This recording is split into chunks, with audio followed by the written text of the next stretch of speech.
Hello and welcome to the final Archetype trailer, and it is called The Hunter. So let's get into it. Your prime perk is Dead to Rights. Dealing weak spot damage extends the duration of active hunter skills by 3.5 seconds and can extend the timer beyond its initial duration. This is actually pretty good if you can get weak spot hits. Now, do not worry about the 55 damage that you have to deal.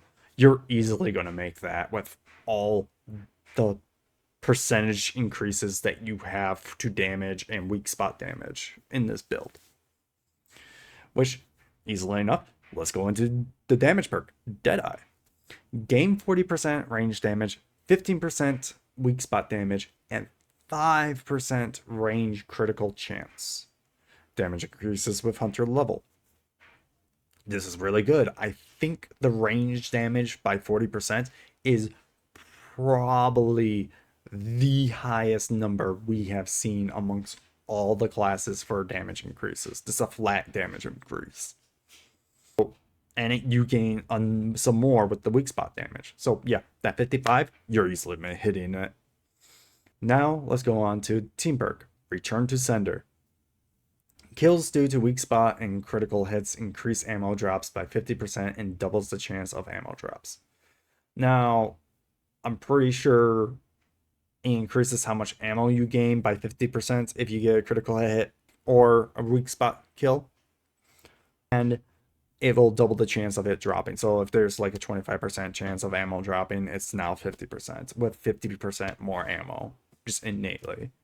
So this is pretty good. I question how good it actually is due to the fact that in Remnant from the Ashes, we already gain enough ammo to be able to go through areas unless you're severely under-leveled. And with the Gunslinger perk, where the Gunslinger just gets the full amounts and then hands 40% to one ally and another 40% to another ally. So where before we had to have a ring to share ammo, I'm unsure whether or not this is actually like on the level as the Gunslinger. But I do really like it. I would say it's very useful considering how strong this class actually is. Now for a utility perk, Urgency. Firearms gain 50% reload speed and you gain 50% movement speed after a kill, lasts 5 seconds. Now, note that this doesn't get affected by that prime perk because it's not a skill, it's a perk. But this is actually pretty good considering if you're doing a one-shot build or something, you innately have the reload speed. Which means if you increase that even more, you just gain more reload speed. Which means one-shot builds seems pretty good in this. Now for the final perk, Relic perk. Intuition. Using a relic extends the duration of any active hunter skill by 10 seconds. The effect degrades with each use. Weak spots, kills against marked enemies increase the speed of the next relic use within 15 seconds by 5%, stacks 10 times. Now, I skipped over a word because I cannot pronounce that very well. My brain does not allow me. But if you use it consecutively, it will degrade how good how long the duration you can increase it. And I believe that will be within the 10 seconds, or if whatever amount of time that the hunter skill got increased by for the heart rune, that's the time you have to let it go down. Then you can use the heart rune to gain another 10 seconds instead of 8 seconds or so. It's also very good that weak spot kills against marked enemies also increases the speed of the rune. I'm not really caring about that 10 seconds, but the speed of my rune increased by 50%. That's actually really good. That allows me to heal really fast. And considering removing some different relics that can like increase our damage, increase our crit chance, or something like that, rather than to just heal us, that they also can buff us, that seems actually really good. extra thing that the Hunter class got. Mark. Marked enemies gain a crit chance against them is increased by 15% for all allies. Also, you're able to see them through walls. So, just straight up, that crit chance, your flat crit chance against a marked enemy is 20%. Already. We are already at 20% crit chance. So that means you're probably guaranteed crits. And to apply mark, we use the skills. But before we go to the skills, let's talk about the trait. Long shot. Increases weapons ideal range. Now, I will say this straight up off the bat. Gunfire games, please change the writing for each level, please. This is deceiving me, making me think like, oh, I get 600 and something. No, you only get 6 meters. Everything in this game has been meters, but for some reason this trait is in centimeters. So the 60 and the 120, it's lying. It's 0.6, 1.2 meters, 1.8 meters, bottoms of 6 meters. Please change it. It's nice that we get increased range on weapons, but please change how this is worded because this is actually deceiving. It makes me think big number. Ooh, must have big number. It's like, no, it's not big number. It's actually tiny number. Anyways, let's get on to the skills. First skill, the old and classic Hunter's Mark.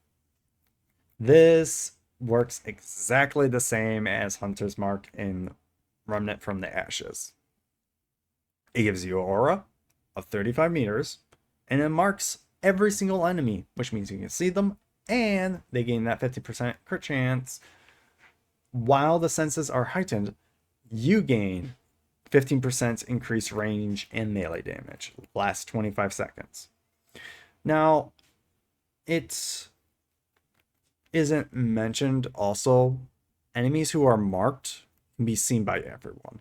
You do it for everyone. So, everyone can see marked enemies. But this, I'm sitting here being like, this is actually pretty good. This is actually a pretty good skill. And you'll see, this class actually escalates with at least the damage it gives you. It's actually pretty good. And with that extra damage, guess what? You're already at like 55% damage. Now let's go on to the second skill, Hunter's Focus. Now these last two skills, I'm not going to read the entire wall of text, but I'll give you the quick rundown. Hunter's Focus requires you to aim at all the time, but you can apply mark instantly. And if you continuously aim down the sight for 1 second, you gain the focus state. What is the focus state? Focus state reduces weapon spread, recoil, and sway by 75%, grants you 25% range damage and weak spot damage. So that's technically 50. And it gives you an extra 10% range crit chance, which means you're at 30 for marked enemies. Actually really good. Again, crit builds. Probably going to be using this archetype. And the skill lasts for 20 seconds. Focus state can last up 10 seconds after the skill duration expires, but again, you can increase this skill as much as possible. I will note this skill has the shortest cooldown at 48 seconds. These three skills. So it is very probable that you can constantly spam this. I would say this is actually a very good bossing skill. Now for the final skill, Hunter's Shroud. Hunter's Shroud basically makes you invisible, but if you attack or activate a mod or a skill, you will exit Shroud, but you will apply mark to all enemies within 10 meters and grant you ambush for 2 seconds. Now what is ambush? Ambush just increases your flat damage of range by 50%, which diminishes over the duration of range and melee attacks, which diminishes over time, which means you get 50, 25, 0. Super easy. Also, your attacks apply mark. So you have a second way of playing mark. You have two different ways of playing mark. One is exiting Shroud and then shooting stuff as you exit Shroud. Hunter will automatically Shroud again after basically 1 second. If no offensive actions are performed.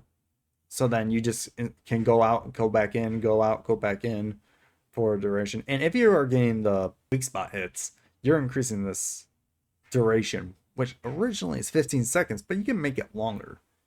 The cooldown though is 86 seconds. Now, I will say this is very good skill and is pretty good. I would say this is solo bossing more so than group. But the 50% damage doesn't seem to be able to counteract the 25 range and weak spot damage unless you're not good at hitting weak spots. Then I'm going to say you should probably go with the skill as it's just flat increased damage. But the invisibility, also very good. I actually like the invisibility. I would say this archetype is a heavy contender for being first picked, considering we get the gunslinger off the bat. But for me, I would say this archetype for me is probably a heavy contender because there's a lot of damage bonuses here. I'm a little bit inkling wanting to pick this because it might be just a lot of damage. It's probably the most damage out of most of the classes I've seen. I wouldn't be surprised, and people are gonna probably hate me for saying this, but I wouldn't be surprised if this gets nerfed compared because compared to the other classes, this thing dishes out damage like no other. There is easily a chance that you can increase your damage. You get 90% range damage by just the damage perk and Hunter Shroud. 90% increase in damage. That's not saying anything else we get. Also, this almost can guarantee crits. And if there's crit stuff in the game, like there was in Remnant from the Ashes, this is going to be very good for crits. So, to end off, I'm not going to be able to stream the early access of Remnant 2. I wish I could, but sadly I can't. I'm going to be busy. So I'm going to be able to stream it on Tuesday on the release with the rest of y'all. Sorry for those who wanted to watch it early, but it's how the cards lay. So I'll catch you guys all later. Bye-bye.